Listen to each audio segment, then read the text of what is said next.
இன்னைக்கு கேரளாவில் வாக்குப்பதிவு நாள் மற்றும் நான் இங்கு கொச்சி வாட்டர் மெட்ரோவில் இருக்கிறேன். மற்றும் நீங்கள் சுற்றி பார்ப்பது ஒரு அழகான பயணம். இதுவே ஒரு ஒருங்கிணைந்த நீர் அமைப்பு. இது கொச்சியை சுற்றியுள்ள அனைத்து தீவுகளுடன் இணைக்கிறது. உண்மையில் அது மட்டும் இந்த மக்களில் பெரும்பாலானோர் உண்மையில் இங்கு பயணம் செய்யும் சுற்றுலா பயணிகள். ஆனால் சிலர் இருக்கிறார்கள், அவர்கள் உண்மையில் வருவதற்கு முன் தங்கள் ஓட்டை செலுத்தி விட்டார்கள். இந்த சவாரிக்கு வருவதற்கு முன் உங்கள் ஓட்டை செலுத்திட்டீங்க, அப்படித்தானே? ஆம் சார். எங்க திருச்சூர்ல? திருச்சூர். சரி, நீங்களும் உங்களுடைய குடும்பத்தினரும் மீதமுள்ள நாளை பயன்படுத்தி விடுமுறை எடுக்க? ஆம். சரி, இந்த மக்களில் பலர் உண்மையில் சுற்றுலா பயணிகள் மற்றும் அவர்களில் சிலர் தங்கள் ஓட்டை செலுத்திவிட்டு வந்துள்ளனர். நான் நடந்து கடந்துங்கிறேன். அப்போ நீங்க உங்க ஓட்டை முடித்து விட்டு இப்போ ஒரு ஜாலியான பயணத்தில் இருக்கிறீர்கள். நீங்க விடுமுறையில் இருக்கீங்க அல்லது நீங்க போய் ஓட்டம் போட்டீங்களா? இது ஒரு விடுமுறை. ஆமாம், நான் உங்க பார்க்கணும். நான் ஓட்டு போட்டேன், காலையிலேயே நான் ஓட்டு போட்டு விட்டேன். சரி, அப்போ காலையில் செய்ய வேண்டிய முதல் வேலையே அதுதானா? ஆமாம். கேரளா மற்றபடி பார்த்தாலும் கூட ஓரளவு நல்லாவே வாக்களிக்கும். இந்த முறை வாக்குப்பதிவு சதவீதம் அதிகரிக்கும் என்று அவர்கள் நம்புகிறார்கள். நிச்சயமா, நண்பர்களுக்குள் அது 50%க்கும் அதிகமான வாக்குகள். ஆம், அதனால இப்போதே இன்னும் அதிக வாக்குப்பதிவு இருக்கும் என்று நாங்கள் நம்புகிறோம். நிச்சயமா. சரி, நான் உங்களிடம் வருகிறேன்.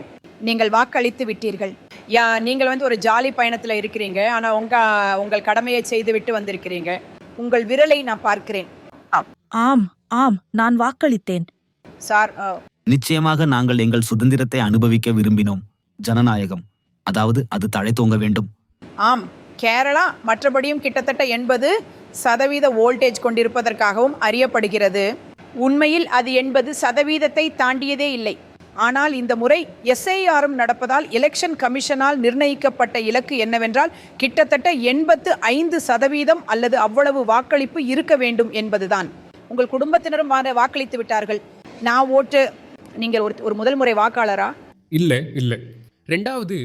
இரண்டாவது முறை. நன்றி. ஸோ இதை பற்றி உற்சாகமாக இருக்கிறீங்களா?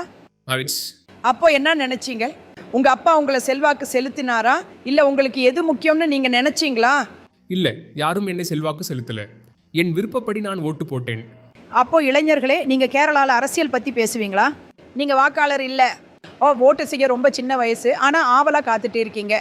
ஆமா. இல்லை, நாங்கள் அதிகமாக அரசியல் பற்றி விவாதிக்க மாட்டோம். இனிமே சரி மேடம், நீங்களும் ஓட்டு போட்டீங்க. அப்போ இது ஒரு முக்கியமான நாள். அதனால இது ஒரு முக்கியமான நாள் கேரளாவில் உள்ள மக்களுக்கு நிச்சயமா. மேலும் எலெக்ஷன் ஆணையத்தால் நிர்ணயிக்கப்பட்ட இலக்கு 85%த்திற்கும் அதிகமாக என்பதே இலக்காகும். மேலும் அதை அவர்களால் விஞ்ச முடியும் என்று அவர்கள் நம்புகிறார்கள். கொச்சி வாட்டர் மெட்ரோவிலிருந்து ஒளிப்பதிவாளர் பால் ராஜுடன் டெக்கோடருக்காக குமார் சுதீர்.